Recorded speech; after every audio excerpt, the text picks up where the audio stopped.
तकरीबन 2 साल के बाद हाउस में बात करने का मौका मिला है, आपका बहुत मशकूर हूं। ये कुछ माहौल तकलीफ दे तो नहीं है असेंबली का, कोई गाली गलोच नहीं है, किसी ने किताब नहीं मारी, अवाम की बात हो रही है। यही बात हम 3 साल से कह रहे हैं। ये हाउस अवाम की तकलीफ की बात करने के लिए, इश्यूज की बात करने के लिए है। आपके मोहतरम वालिद साहब, अल्लाह उनको जन्नत नसीब करे, मैं यही असेंबली उनके साथ रहा हूं और इस असेंबली में एक वो शख्स थे जो रूल्स को जानते थे, आइन को जानते थे, और एक बावलपुर से, उनका क्या नाम मैं भूल गया हूं, सैफुल्ला, नहीं डॉक्टर सैफुल्ला साहब, ये हजरात इस हाउस को जानते थे, ये हाउस कैसे चलता है, कैसे चलना चाहिए, इसकी क्या रवायात हैं, किस तरह ये हाउस चलते हैं, उनका मकसद क्या है। तो मुझे बड़े अफसोस होता है कि, और ये मामला स्पीकर का होता है, मैं माजरत से कहता हूं, ये नाकामी कामयाबी, हाउस का चलना ना चलना, ये स्पीकर की कामयाबी या नाकामी होती है। उसमें अगर स्पीकर साहब हाउस ना चला सके, एतमाद ना बहाल कर सके मेंबरों का, तो फिर ये हाउस नहीं चलता, फिर अवाम के मसाइल रह जाते हैं। इस हाउस में आपके सामने, आप भी मौजूद थे, यहां पर वफाकी वज़रा हुकूमती बेंचेस से लीडर्स ऑपोजिशन तकरीर के दौरान हमला किया गया, पूरे मुल्क ने देखा है। जो गाली गलोच हुई, जो किताबें मारी गई, वो सबके सामने है। और यहां पर हम में से कोई भी एक लफ्ज उसके बारे में अफसोस करना कह सका, स्पीकर साहब कुछ ना कर सके। इसी हाउस के एक मेंबर ने स्पीकर साहब को जूती मारने की धमकी दी, स्पीकर साहब उसका भी कुछ ना कर सके। ये बात यहां पे पहुंच गई। हम सबको शर्मिंदा होना चाहिए कि हम कर क्या रहे हैं। अगर हाउस रात 12 बजे तक चला है, कोई इजाफी खर्चा हुआ है, कोई नुकसान हुआ है मुल्क का, कोई तकलीफ हुई है। मुल्क के बारे में बात की है ना, किसी ने कहा महंगाई हो गई है, किसी ने कहा हुकूमत बड़ा अच्छा कर रही है, किसी ने कहा जी बुरा कर रही है। अवाम को फैसला करने दें। पूरा साल गुजर जाता है, यहां पर अवाम की बात नहीं हो सकती। हाउस में मामलात अपोजिशन लेकर आती है, एडजर्नमेंट मोशन आते हैं। एक एडजर्नमेंट मोशन भी 3 साल में एडमिट नहीं हो सका, उस पर डिबेट नहीं हो सकी है। हम क्या कर रहे हैं? ये जो मामलात हैं, ये कुर्सी जिस पे आप बैठेंगे, ये तमाम कुर्सियां, चाहे उधर बैठे हो, यहां बैठे हो, वहां बैठे हो, इखलाकी बर्तरी की बुनियाद पर चलती हैं। ये कुर्सी आपको कोई इज्जत नहीं देती, आपको कुर्सी को इज्जत देना होती है। ये हम सबकी नाकामी है कि आज order in the house please. आज स्पीकर साहब इस हाउस को चलाने में नाकाम है। ना हुकूमत का बेंच सुनता है, ना अपोजिशन सुनती है। जब हालात ये हो जाए, फिर एक ही बाइज्जत रास्ता रह जाता है। वो अगर आपके वालिद साहब जिंदा होते तो स्पीकर साहब को जरूर बताते, हम बताएंगे तो नाराज हो जाएंगे। अब देखिए स्पीकर, ये चेयरमैन साहब, मामला यहां पर रुकेगा नहीं। ये जो किताब मारी गई, चाहे वहां से मारी गई, यहां से मारी गई, ये इस मुल्क में जमहूरियत को मारी गई। और आप देखेंगे कि एक दिन आएगा, ये टीवी पर ये प्रोग्राम चलेंगे, ये फिल्में चलेंगी, जनाब ये जमहूरियत है। इस जमहूरियत से तो बेहतर आमरीयत है, ये कहा जाएगा। आप भी सुनेंगे और मैं भी सुनूंगा। हम 4-5 दफा सुन चुके हैं, आपने भी शायद 2-3 दफा सुना हो। आज सिर्फ कोशिश यहां पर ये, और मैं एक और बात कहूंगा कि मैं किसी पर इल्जाम नहीं लगा रहा। आप जो अफराद यहां हमलावर थे और गालियां निकाल रहे थे, उनके नाम जरा अपने पास लिख लें। ये तमाम, मैं नहीं कहूंगा 90% से ज्यादा वो लोग थे जिनको इस हाउस में नहीं होना चाहिए था। आप मेरी बात समझ लें। ये हक अदा कर रहे हैं जो तोहफा उनको दिया गया है। और ये बात यहां पर सदारती निजाम की चलती है। जब ये हमला हुआ सोशल मीडिया पर क्या बात चली, सदारती निजाम लाया जाए, ये पार्लियामानी निजाम फेल है। ये मुल्क टूटा सदारती निजाम में था। ये मुल्क नहीं चल सकता सदारती निजाम में। इस हाउस में ये हिम्मत होनी चाहिए, चाहे उधर बैठे या यहां बैठे हैं, एक रेजोल्यूशन पास कर दे, ये सदारती निजाम को एक दफा और हमेशा के लिए दफन कर दे इस मुल्क में। हमारा आईन पार्लिमानी है, हमारा आईन पार्लिमानी है। आपने भी ओथ उठाया, मैंने भी उठाया कि आईन का दिफा करूंगा। तो जो आईन तोड़ेगा, जो सदारती निजाम की बात करेगा, उसके खिलाफ बात करना मेरा फर्ज है। ये ऑप्शन नहीं है, चाहे आप वहां बैठे हो यहां बैठे हो। ये मामलात हैं, जरा संजीदगी से इन मामलात को देखने की जरूरत है। मैं स्पीकर साहब, बजट पढ़ा है, कुछ तजर्बा अल्लाह ताला ने दिया है इन हाउसेज में बैठने का, बजट पढ़ने का। ये पहली बजट स्पीच थी, पहला बजट है जिसमें गरीब आदमी का जिक्र तक नहीं है। आप पूरी किताबें देख लें, आपको गरीब आदमी की बात नहीं मिलेगी।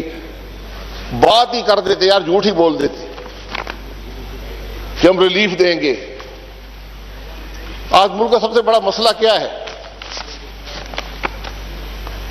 क्या वो मसला ये है कि ख्वातीन कपड़े ठीक नहीं पहनती हैं तो मर्दों के जज्बात उभर जाते हैं? ये हमारा मसला है। आज मुल्क का मसला महंगाई है। वजीर खजाना ने महंगाई की बात की, किसी और वजीर ने महंगाई की बात की? क्या मुल्क में महंगाई नहीं है? 15% सालाना दही इलाके में, आपका ताल्लुक भी दही इलाके से है, हम सबका ताल्लुक दही इलाके से है। 15% सालाना दही इलाके में अशियाए खुर्द-ओ-नोश की कीमत बढ़ रही है। इस मुल्क में कभी 2% से ऊपर नहीं गई थी। किसी को फिक्र है? किसी को परवाह है? मैं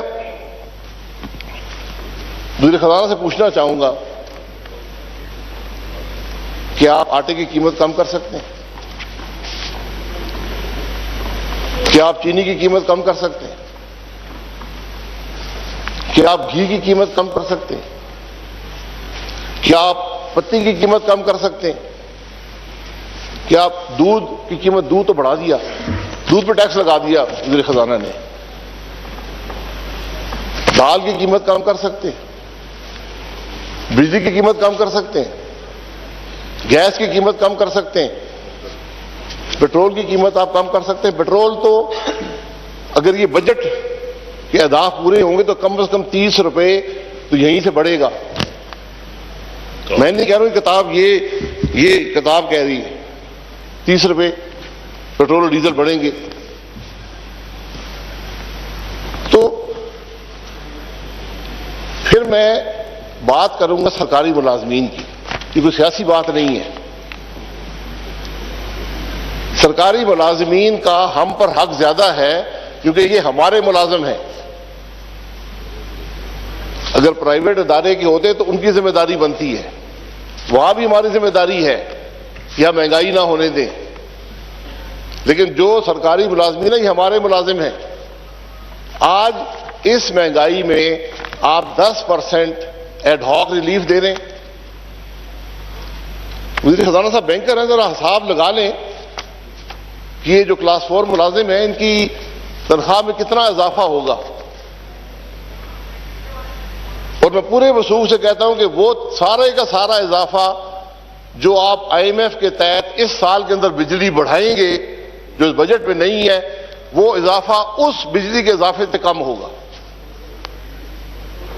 ये पहली हुकूमत है, पहली दफा है मुल्क में कि सरकारी मुलाजिम जो है वो गुर्बत की सतह से नीचे चला गया। आप किसी पैमाने पर नाप लें, ये कभी इस मुल्क में नहीं हुआ। एक बड़ी तादाद में सरकारी मुलाजिम सतह गुर्बत से नीचे गया है। इसके बारे में कोई बात वज़ीर खजाना ने की है? मैं मशकूर हूं वज़ीर दिफा का, जिन्होंने एक नया इकोनॉमिक कॉन्सेप्ट मुल्क को दिया है। बुजुर्ग सियासतदान हैं, चीफ मिनिस्टर भी रहे हैं, तजर्बा भी रखते हैं बहुत सी जमातों का। तो वो उन्होंने कहा जी कि ग्रोथ जो है वो इन्फ्लेशन से आती है, यानी अफराद ज़र होगा तो मुल्क तरक्की करेगा। ये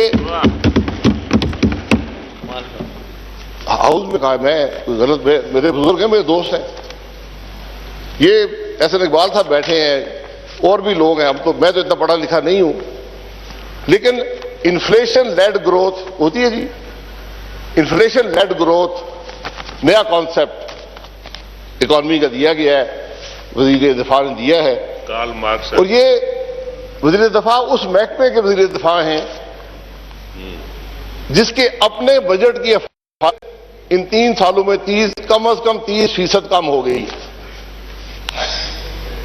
अफराद ज़र से, डिवैल्यूशन से आज इफेक्टिवली हमारा डिफेंस बजट 2018 के मुकाबले में 30% कम है।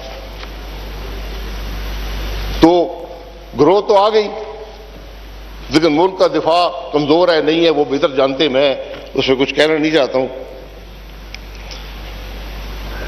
जनाब, ये बातें तो बहुत सारी करनी होती हैं, लेकिन आप टाइम की तरफ देखते रहते हैं।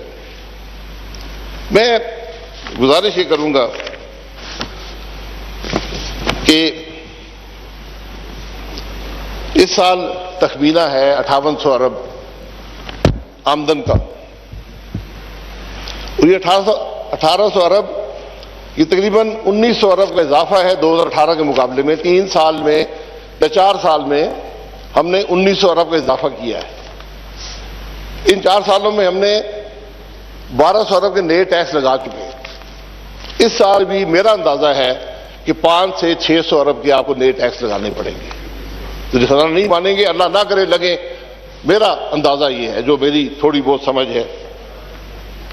अब ये अजाफी टैक्स भी लगे, डॉलर भी 35% गिर गया, अफराद ज़र भी 10% से ऊपर रही 3 साल, ये 4 साल भी।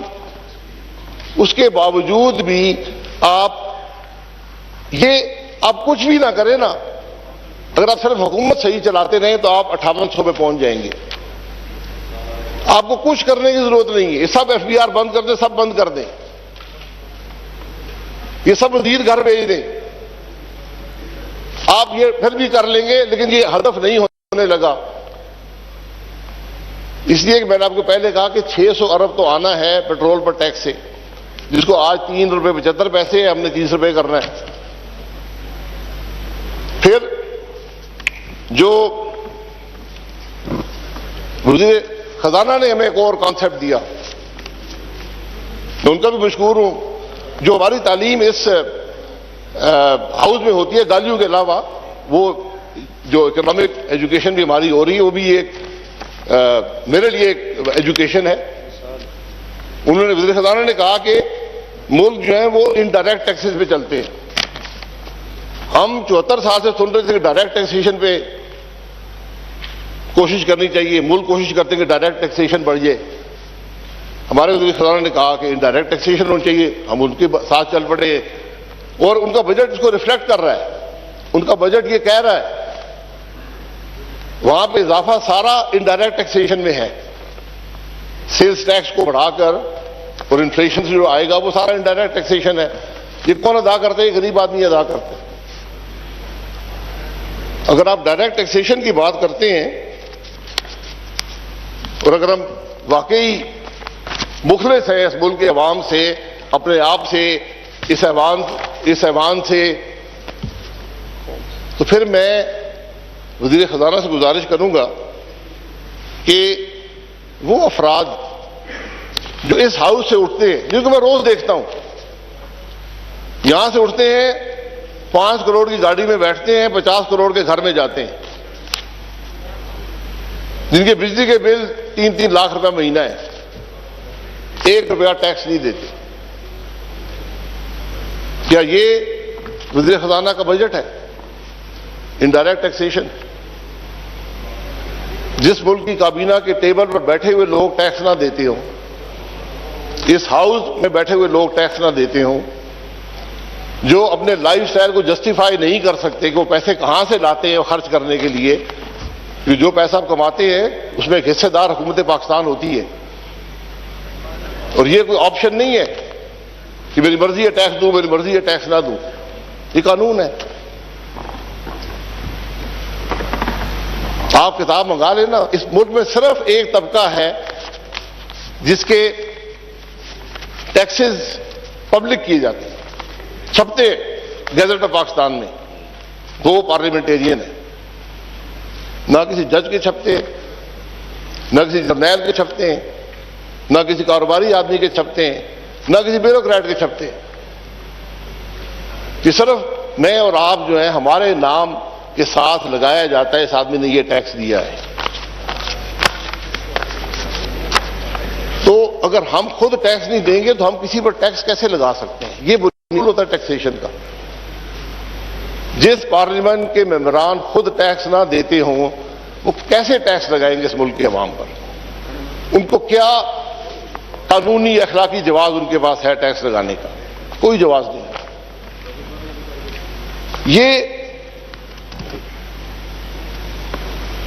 ये चीजें जब आप समझेंगे फिर ये मुल्क आगे बढ़ेगा। तो मेरी वज़ीर ख़ज़ाना गुजारिश है कि हुकूमती बेंच छोड़ दें, अपोजिशन शुरू कर लें। यहां के हर आदमी को बुलाकर FBR पूछे कि यार ये तुम्हारे खर्चे ये हैं, और पाकिस्तान में हर आदमी के खर्चे विजिबल हैं, ये भी मैं आपको बता दूं।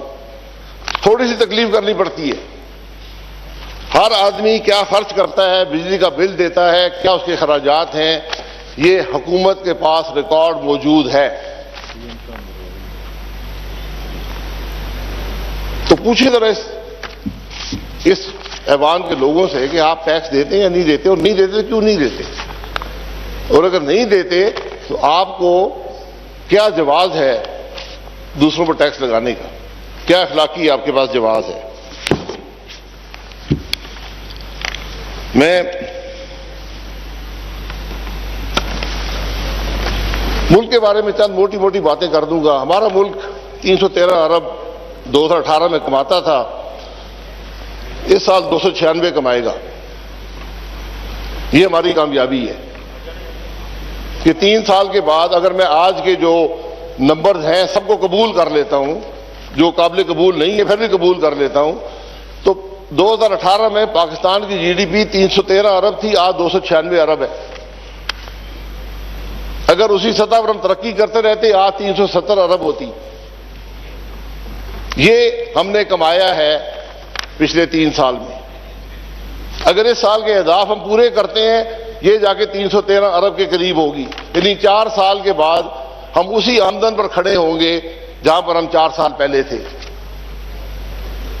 जिस तरह हमारे क्लास 4 के मुलाजिम हैं, आज उनकी कुव्वत खरीद जो है वो 4 साल से कम है, 4 साल पहले से कम है। यही मामलात आज उनके हैं। वज़ीर ख़ज़ाना ने नहीं बताया गर्दशी कर्जा क्या है, वो नहीं बता सके पहले क्या था आज क्या है। ये नहीं बता सके कि मुल्क के कर्जे कहां पे पहुंच गए हैं। हमें तो लोग बताते हैं कि ये हुकूमत 5 साल पूरे करेगी तो जो इससे पहले 71 साल के कर्जे थे वो दुगने हो जाएंगे। ये लोग कहते हैं, मैं नहीं कहता। वज़ीर ख़ज़ाना बता दें अगर ये गलत है तो कह दें कि नहीं ये गलत बात है। और बड़ी अजीब अजीब बातें जो कि हमारी समझ से कम बाहर हैं। वज़ीर खजाना ने फरमाया कि बम्पर क्रॉप है मुल्क के अंदर, इतनी एग्रीकल्चरल कामयाबी पाकिस्तान में कभी नहीं हुई। कल काबीना ने गंदम इंपोर्ट की इजाजत दे दी। 27 मिलियन टन अगर प्रोडक्शन हुई है तो आप गंदम इंपोर्ट क्यों कर रहे हैं? क्या वो बाहर से गंदम बेहतर आती है, उसकी चपाती अच्छी बनती है, हमारी गंदम अच्छी नहीं है? चीनी भी हम इंपोर्ट कर रहे हैं, ज्यादा मीठी चीनी। पहले इंडिया से कोशिश की, उधर नाकाम हो गए, अब बाहर से किसी और से ले लेंगे। वो चीनी बेहतर है। कॉटन की इंपोर्ट रिकॉर्ड सतह पर है, इसका कोई जवाब है? ये सारा तमाशा, ये जो बातें हैं, इसका सिर्फ पीछे एक मकसद होता है। ये जो कर रहे हैं मैं उनको भी जानता हूं, वो आज के नहीं कर रहे, काफी अरसे से कर रहे हैं। एग्रीकल्चर इस वक्त जो ग्रोथ दिखाई जा रही है उसका 2.5% के करीब है। तो अगर ये क्रॉप्स नहीं दिखाएंगे तो वो ग्रोथ नहीं बनती। तो अब ये क्रॉप्स दिखाकर, लेकिन उसकी हकीकत जब आपको शॉर्टेज आ गई, इंपोर्ट करना पड़ गया, अगर मुल्क में बम्पर क्रॉप्स होते तो चीनी की कीमत भी गिर जाती और आटे की कीमत भी गिर जाती। लेकिन यहां कीमतें भी बढ़ रही हैं और इंपोर्ट भी कर रहे हैं और हैं बम्पर क्रॉप। ये कामयाबी दुनिया में और मुल्क हासिल नहीं कर सका, हमने कामयाबी हासिल की है कि ये सोना उगलती जमीनें भी हमारा पेट ना भर सकी, बाहर से इंपोर्ट करना पड़ा। ये मामलात मुल्क के,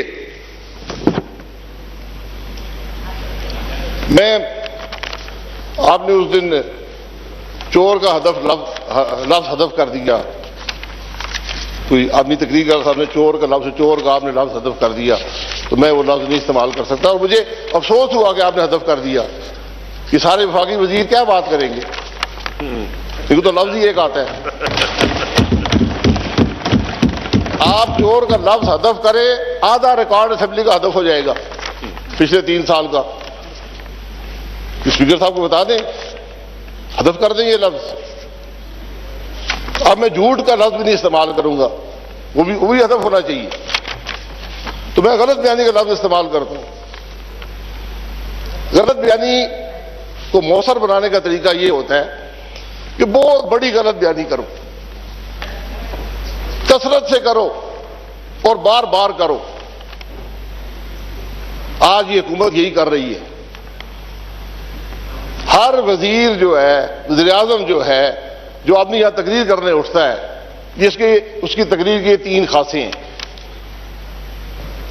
गलत बयानी करो, बड़ी करो, कसरत से करो और बार बार करो। और फिर इसका असर यह होता है कि आदमी खुद यकीन करना शुरू कर देता है, खुद यकीन करना शुरू, अपनी गलत बयानी पर खुद यकीन करना शुरू कर देते हैं।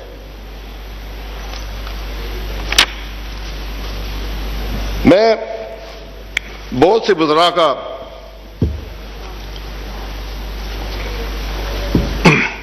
यहां पर, बुजुर्गों ने 1-1 घंटे की तकरीरें की हैं, उनका मैं बहुत मशकूर हूं, सबक हासिल होता है। लेकिन खासा यह है कि इकॉनमी पर, फाइनेंस पर वो वजीर तकरीर कर रहे हैं जिनको उसी मिनिस्ट्री से निकाला गया।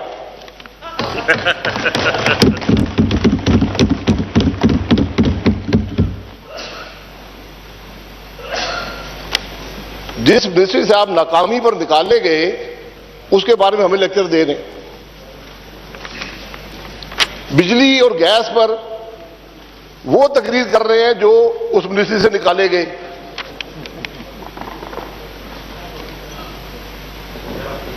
भाई हमने तो नहीं निकाले यार, आपके वज़ीर आज़म ने आप लोगों को नैली में निकाला है, लेकिन आकर हमें यहां लेक्चर देते हैं। 3 साल ये लोग वजीर रहे हैं और यहां पर आकर वही तकरीरें जो पहले दिन करते थे आज भी वही कर रहे हैं। 3 साल में कुछ सीखा है आपने? कोई किताब पढ़कर देखी है आपने? कोई फाइल पढ़कर देखी है?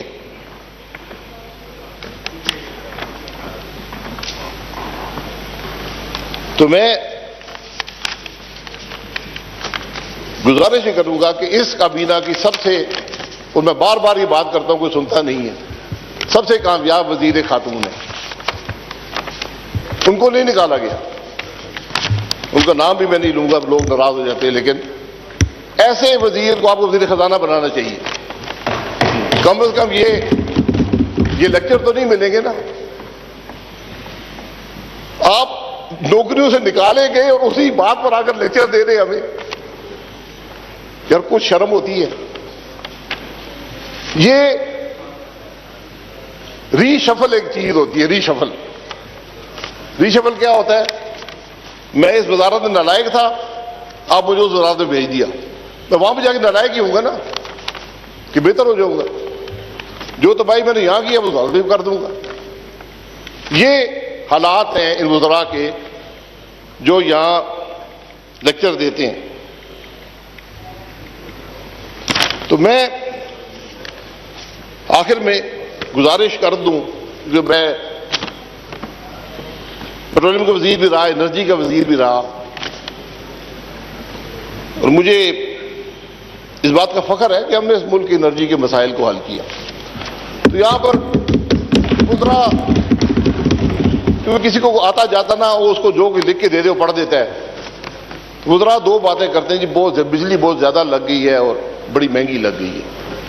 और मैंने हमेशा कहा यार फिर पर्चा दर्ज कराओ, मैं हाजिर हूं, रिकॉर्ड आपके पास है, असेंबली में आप डिबेट करा नहीं सकते, आप पर्चा दर्ज करा दें, नैब भी है, FIA भी आपके पास है, कोशिश आप बहुत कर चुके हैं, मिला आपको कुछ है नहीं, वो भी कर लें। मैंने जिस दिन बजट था उस दिन गर्मी थी, मैंने एक आदमी को कहा यार आज का डेटा तो जरा भेजो, डेटा क्या है, आज मुल्क में बिजली कहां बन रही है, क्या बन रही है। तो उसने बताया जी कि आज डिमांड 27,000 से ज्यादा है, और 27,000 से ज्यादा होती है तो वो 30,000 भी हो सकती है। मुल्क में 24,000 बिजली बन रही है उस दिन। ये 11 जून को 12:30 बजे का डेटा है। लेस्को के अंदर 6 घंटे की लोड शेडिंग हो रही थी। सबसे जो कामयाब डिस्को है लेस्को, ISCO भी है, लेस्को बड़ा वो है, 6.5 घंटे की लोड शेडिंग हो रही है। उस दिन हाइडल जनरेशन जो थी पानी की वो 6,000 मेगावाट थी।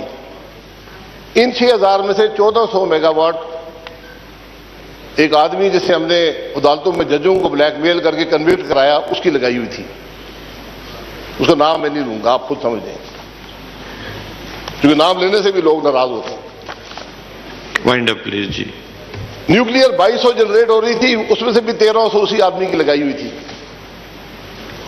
मैं यहां LNG बड़ी महंगी हो गई, बड़ी महंगी LNG ले ली है जी, टर्मिनल बड़े महंगे लग गए यार, पर्चा दर्ज कराएं। उस दिन 3200 मेगावाट बिजली वो थी जो इस मुल्क में LNG ना होती तो ना चल रही होती, गैस नहीं थी। मैं नाम गिन देता हूं, नंदीपुर, कैपको, रॉश जो हमारे वजीरे एक्सपोर्ट कॉमर्स की है, फौजी कबीर वाला, ओरिएंट पावर जो सबका वजीरे पेट्रोलियम की है, सैफायर, हॉलमोर, ये 3200 मेगावाट उस दिन चल रही थी। अगर LNG ना होती तो ना चलती।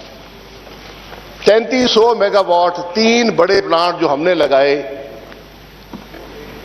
LNG पर चलते हैं वो बना रहे थे, विक्की, हवेली, बहादुर शाह, बलोकी। और ये इनमें से 2 प्लांट वफाकी हुकूमत के हैं, वो हैं जिनको आप बेचकर इस बजट के इस किताब के अंदर 250 अरब रुपया कमाना चाहते हैं, और खसारे में कमी वो 250 अरब से होगी। और मैं आज कह देता हूं कि ये कभी नहीं बिकेंगे, वो 250 अरब भी आपको नया कर्जा लेकर इस मुल्क के अवाम पर डालना पड़ेगा। 3600, ये 3300 भी उसी आदमी के लगाए हुए थे जो जिसको ये वहां वज़ीर आज़म साहब खड़े होकर गालियां निकालते रहे और स्पीकर साहब चुप बैठे रहे, उसी आदमी। ये 3300 मेगावाट भी नया उसका लगाया हुआ है। 3600 कोल पर लगा हुआ है ब्रांड न्यू पावर प्लांट, जो पाकिस्तान के अगले 20 साल सस्ती तरीन बिजली बनाते रहेंगे। ये हमें चीन ने लगाकर दिए। चीन का नाम लेना भी आजकल गुनाह समझा जाता है, सीपेक का नाम लेना भी गुनाह है। साहिवाल पोर्ट कासिम हब, ये सीपेक के प्लांट है। ये उस दिन 3600 मेगावाट बना रहे थे, सस्ती तरीन। एंग्रो थर जो हमने और पीपल्स पार्टी ने मिलकर लगाया, वो उस दिन 600 मेगावाट बना रहा था पाकिस्तान के अपने कोयले से। तो 10,700 मेगावाट जिस दिन बजट पेश हुआ है मोहम्मद नवाज शरीफ का लगाया हुआ मुल्क में, कोई माई का लाल ले ना 10,000 मेगावाट, 1 मेगावाट हुकूमत ने लगाया है। आज भी शॉर्टेज है। अगर ये 10,000 मेगावाट ना लगा होता, 12 घंटे की इजाफी लोड शेडिंग मुल्क में होती, 16-18 घंटे की लोड शेडिंग इस मुल्क में होती। आज कोई मेडल नहीं चाहिए, हमारा काम था, हमने करके दिया है। और मुझे अफसोस इस बात का है कि वहां उस दिन इसकी क्या वजूहत है पता करना चाहिए। गुद्दू के अंदर एक पावर प्लांट है 747 उसे कहते हैं, जो कि पीपल्स पार्टी के दौर में मुशर्रफ दौर में शुरू हुआ, इनके दौर में हमने मुकम्मल किया। सबसे सस्ती तरीन बिजली पाकिस्तान में बनाता है क्योंकि उसकी अपनी गैस है जो बहुत सस्ती है। वो उस दिन बंद था। Wind up please. क्यों बंद था इसका कोई पता नहीं है। तो जो सस्ते प्लांट थे जिसमें मुजफ्फरगढ़ हब और जामशोरो जो बकोल गुजरा के सस्ते प्लांट हैं, वो उस दिन बंद थे। क्यों बंद थे ये किसी को इल्म नहीं है। मैं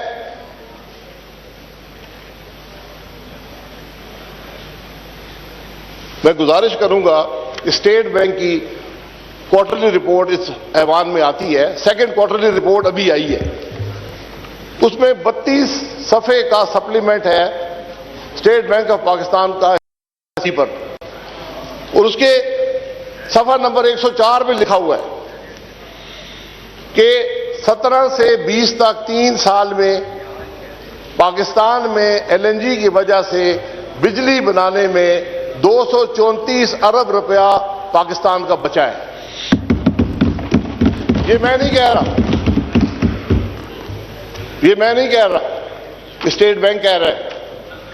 तो यह स्टेट बैंक झूठ का लफ्ज नहीं इस्तेमाल करूंगा, गलत बयानी कर रहा है, या ये साबका वजीर जो निकाले गए ये सब गलत बयानी कर रहे हैं। एक इनमें से गलत बयानी कर रहे हैं कि फैसला कर लें। रिपोर्ट इस हाउस की मलकियत है। मैं जनाब आपका बहुत मशकूर हूं। बातें बहुत सी कर सकते हैं, मैं आखिर में 2-3 बातें। खारजा पॉलिसी किसी मुल्क पर बड़ी असरअंदाज होती है। 30 मिनट हुए हैं। मेरे विप साहब बड़े सख्त हैं, आज भी इन्होंने डांटा भी है, कि तुम लेट क्यों आए हो। तो ये भी मुझे घूर रहे हैं कि तुम टाइम ज्यादा जाए। मैं 2 मिनट और लूंगा। खारजा पॉलिसी के बड़े असरात होते हैं मुल्क पर। हमने हिंदुस्तान की खारजा पॉलिसी वजीर खारजा की ओर है, वज़ीर आज़म की ओर है, आर्मी चीफ की ओर है, खबरों में और है, इंटरव्यूज में और है। वो क्या है? इंडिया से हमारे ताल्लुकात क्या हैं? कश्मीर की बात हम क्या कर रहे हैं? अफगानिस्तान में हमारी क्या पॉलिसी है? ये मामलात क्योंकि हुकूमतों से आगे होते हैं, ये मामलात मुल्क की पार्लियामान के सामने आने चाहिए कि हम क्या सोच रहे हैं कश्मीर के बारे में, हम क्या सोच रहे हैं हिंदुस्तान के से ताल्लुकात के बारे में, क्या सोच रहे हैं इजराइल से ताल्लुकात के बारे में, हम अफगानिस्तान के बारे में क्या सोच रहे हैं, हमारी क्या पॉलिसी है। क्योंकि जब भी यहां पूरी दुनिया आती है, चली जाती है, बोझ पाकिस्तान बर्दाश्त करता है। तो खारजा पॉलिसी इसके बारे में क्या है? चाइना और सीपेक पर क्या पॉलिसी है? सीपेक तो बंद पड़ा है, बातें करने से सीपेक नहीं चलेगा। ये वही सीपेक है जिसने 22 महीने में प्रोजेक्ट शुरू करके मुकम्मल करके पाकिस्तान को दिए थे। मैं आखिर में जो कल की बात, मुल्क की खारजा पॉलिसी हमें फॉरेन मीडिया के इंटरव्यू से पता चलती है, या फॉरेन मीडिया में जो हम आर्टिकल लिखते हैं फॉरेन मीडिया से पता चलती है। अब हम सब फॉरेन अखबार पढ़ने शुरू कर दिए मुल्क के बारे में पता करने के लिए।